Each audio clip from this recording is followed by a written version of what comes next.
सुनहरी मछली।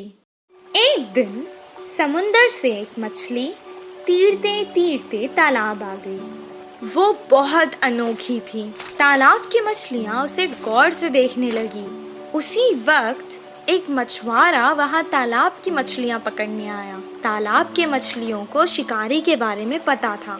जैसे ही उसने जाल डाला, सारी मछलियाँ तुरंत वहाँ से भाग गई और ये सुनहरी मछली जाल में फंस गई। मछुआरे ने कहा, ये मछली तो कितनी बड़ी है, इसे मैं घर ले जाकर छोटे छोटे टुकड़े कर कर सुखा कर बहुत दिन तक खा सकता हूँ। ओ मछुआरे, मुझे मत मारो, मैं तुम्हारी मदद कर सकती हूँ। मछली की बातें सुनकर, अरे ये मछली तो बात भी कर सकती है, बताओ तुम मेरी क्या मदद कर सकती हो? अभी तो मैं तुम्हें तालाब से निकालकर घर ले जाता हूँ, वरना तो तुम मेरे हाथ से निकल जाओगी। वो मछली को पकड़कर घर को जाने लगा। वो घर पहुँच गया। वो कहने लगा, ए मछली, तुमने तो कहा था कि तुम मेरी मदद करोगी। मुझे बहुत भूख लग रही है, करो मेरी मदद अब। तभी अचानक उसके आगे बहुत सारा खाना प्रकट हुआ। वाह वाह, इतना सारा खाना! मैं तो तुम्हें यहाँ मारने लाया था, तुमने तो जादू ही कर दिया। इतना सारा खाना मुझे तुमने दिया, अब तो तुम मेरी सबसे अच्छी दोस्त हो। दोनों खुशी खुशी रहने लगे। एक दिन वो बहुत उदास था। मछली ने उसे देखा। क्या हुआ दोस्त, आज तुम बहुत उदास लग रहे हो। अब से तुम्हें मैं कभी नुकसान नहीं पहुँचाऊंगा। मेरी उम्र के बच्चे सभी पाठशाला जाते हैं, मुझे भी पढ़ना पसंद है, पर हर रोज मैं जाल लेकर मछली पकड़ने जाता हूँ। तुम पाठशाला क्यों नहीं जाते? मुझे पढ़ना पसंद है, पर मुझे कुछ याद नहीं रहता, इसीलिए मछली पकड़ने के काम पर लगा दिया। मैं तुम्हें एक उपाय बताऊं? मुझे तुम अपने कान तक ले जाओ। मैं तुम्हें एक मंत्र बताऊंगी, उसे पढ़ने से तुम्हें सब कुछ याद रहेगा और तुम अपनी कक्षा में सबसे अव्वल आओगे। तुम्हारी सब प्रशंसा करेंगे। अच्छा, बताओ। मछली ने उसके कान में एक मंत्र बताया। उसके बाद से जैसे उसने कहा था वैसे ही हुआ। मछली दोस्त, मैं बहुत खुश हूँ। अब मुझे तालाब की बहुत याद आ रही है। चलो हम दोनों तालाब चलते हैं। वो दोनों तालाब के पास चले गए। मछली ने उसे अपने ऊपर बैठा लिया और बहुत जल्दी जल्दी तीरने लगी।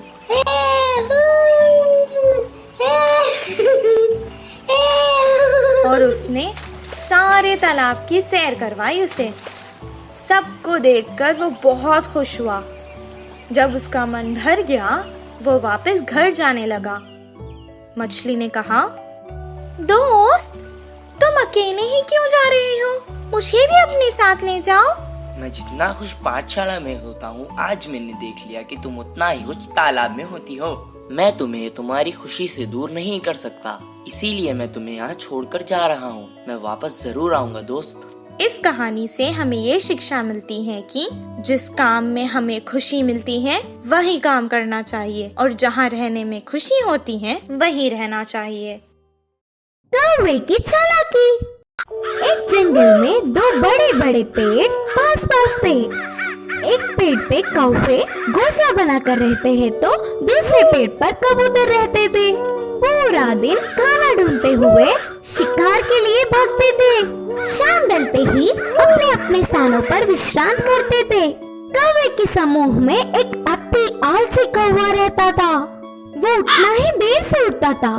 बाकी सारे खाने के लिए बाहर जाते हैं तो ये कहीं ना जाते हुए पेड़ पे ही आराम से रहता था। कुछ ही देर में वो सारे खाना लेकर खाते समय उनमें मिलकर छीन के खाता था। ऐसे उस दिन उनके लाई हुई खाने को समेटकर कौवे एक तरफ और कबूतर एक तरफ समूह में आकर खाते हैं। तो कौवे हर समय झगड़ते हुए अपने अपने बल से आहार लेते थे। कबूतर तो सब मिलजुल कर रहते थे, बिना किसी झंझट के एक सामान बांटकर खाते थे। उन कबूतरों की एकता देख आलसी कौवे ने सोचा कि आहा, उन कबूतरों को तो देखो कितने अच्छे हैं और हमारे देखो कैसे हैं। छी, अगर जन्म लेना ही है तो शेर की तरह लेना चाहिए या फिर कबूतरों की तरह लेना चाहिए। बोलकर बहुत ही उदास हुआ। कुछ देर सोच में पड़ गया और चालाकी से एक चाल चली। कपड़ों को रंग डालने वाले के घर जाकर सफेद रंग में डूब के उठा। उसके बाद अपने को शीशे में देखकर उछलने लगा। देखने के लिए कितना सुंदर हूँ, कोई भी मुझे कबूतर ही सोचेगा और कबूतरों के साथ अच्छे से गा सकूंगा। उड़ते हुए जाकर कबूतरों के समूह में मिल गया। धीरे से अच्छे से खा रहा था। खाने के लिए झगड़ा कर रहे कौवे को देख नफरत करने लगा। ऐसे कुछ दिन बाद उस आलसी कौवा बिना कष्ट किए आराम से रहने लगा। एक दिन भूख से बहुत खा गया। गले में खाना अटकने से पानी के लिए रोक नहीं पाया और तुरंत बोल के जोर से चिल्लाने लगा। इससे कौवे की पोल खुल गई और क्या, सारे कबूतर मिलके कौवे को चोट से मारते हुए भगा दिया। अरे बाबा, थोड़ी भी रहम ना खाते हुए चोट से मार रहे हैं। अब फायदा नहीं, मैं मेरे रूप में बदलना ही ठीक है, बोल के सोचकर पानी में डूबा। मजाक ये था कि वो कड़ी रंग होने के कारण वो गया ही नहीं। बिना कुछ समझते हुए अकेला ही रह गया। अब देख देख के भूख ना सह पाते हुए आखिर में कौवे के खाना खाकर उनके समूह के पास चिल्लाते हुए आया। वो कोई अजनबी पक्षी है समझकर सारे कौवे एक होकर उसे भगा दिया। उस आलसी कौवे की चाल विफल होकर उसके लोग भी आने नहीं देने से आखिर में अकेला रह गया। इस कहानी की नीति है कि बाजू वालों के लिए भागने से अच्छा हमारे लोगों से खुश रहे। जादुई बिजली। एक गांव में रामू, सोनू और मोनू नामक 3 दोस्त रहा करते थे। रामू एक किसान था। वो खेत में काम करके खुश रहता था। सोनू एक दूध वाला था। मोनू एक दुकानदार था। एक दिन तीनों दोस्त शहर को कुछ काम से गए। काम पूरा होने तक शाम हो गई। शाम को जब वो लौटकर गांव वापस जा रहे थे, उनको जंगल पार करके वापस जाना था। अचानक आसमान में बादल आ गए। कुछ देर तीनों दोस्त एक दूसरे से मशवरा करने लगे, फिर आगे चलते रहे। अचानक बादलों में बिजलियां कड़कना शुरू हो गई। वो डर गए।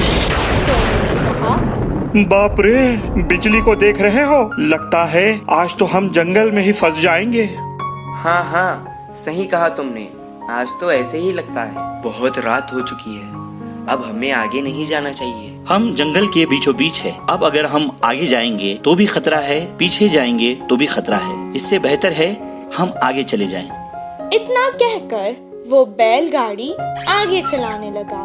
थोड़ी दूर जाते ही जोरों की बारिश शुरू हो गई। जंगल में बहुत ज्यादा अंधेरा था और ऊपर से तेज बारिश और बिजलियां कड़क रही थी। ये सब देखकर वो डरने लगे।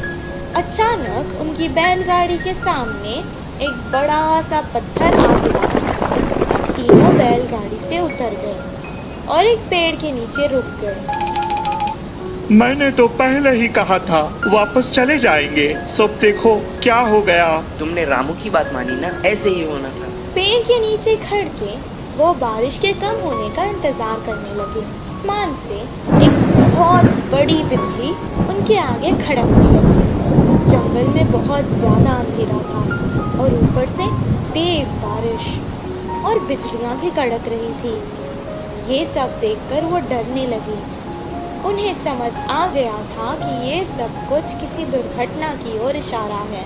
मुझे लगता है कि भगवान में से हम तीनों में किसी एक को सजा देना चाहता है। अब पता नहीं वो हम तीनों में से कौन है। ऐसा ना हो, मुझे लगता है भगवान हम में से किसी पापी को सजा देना चाहता है। अब पता नहीं वो हम तीनों में से कौन है। ऐसा ना हो किसी एक के कारण हम तीनों को सजा मिले। मैंने आज तक कोई पाप नहीं किया। मैं जाकर उस बिजली के आगे खड़ा हो जाता हूँ। अगर मैं पापी हूँ तो मुझे सजा मिलेगी।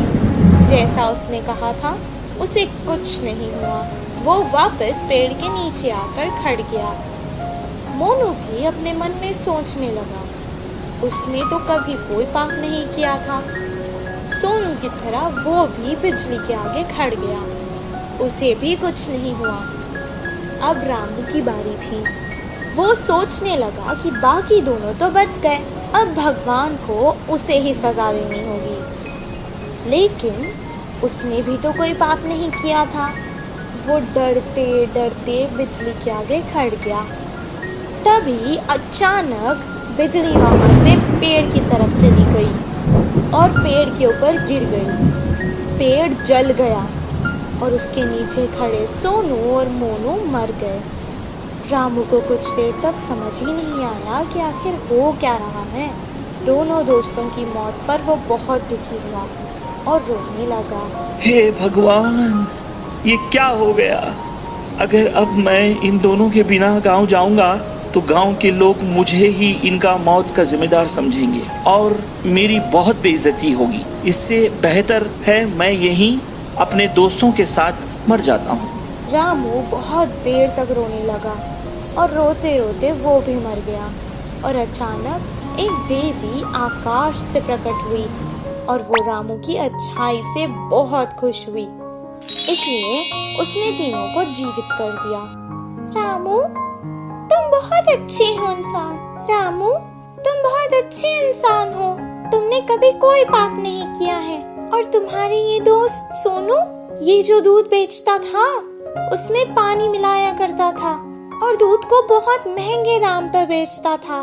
तुम्हारा ये दोस्त मोनू, ये जो व्यापार करता था, ये दुकान के सामान में मिलावट करता था और बहुत महंगे दाम पर बेचता था। तुम ही बताओ, क्या ये पाप नहीं?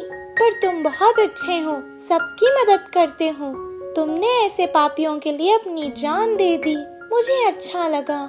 अब मैंने खुश होकर तुम तीनों को जीवित कर दिया है। सोनू, मोनू, तुम्हारी जिंदगी का कारण आज रामू है। अपने पाप छोड़ दो और अच्छे इंसान बन जाओ। सोनू मोनू ने अपनी गलती का पश्चाताप किया और अपने आप से वादा कर लिया कि अब वो कोई पाप नहीं करेंगे। और रामू जैसा अच्छा दोस्त पाकर वो बहुत खुश हुए। तीनों बैलगाड़ी में बैठकर वापस गांव आ गए। अगले ही दिन से वो अपने अपने काम पर लग गए। सोनू अब दूध में पानी बहुत कम मिलाता था और मोनू सही दाम पर सही तोलकर बिना मिलावट वाला सामान बेचता था। इस कहानी से हमें ये शिक्षा मिलती है कि अगर हम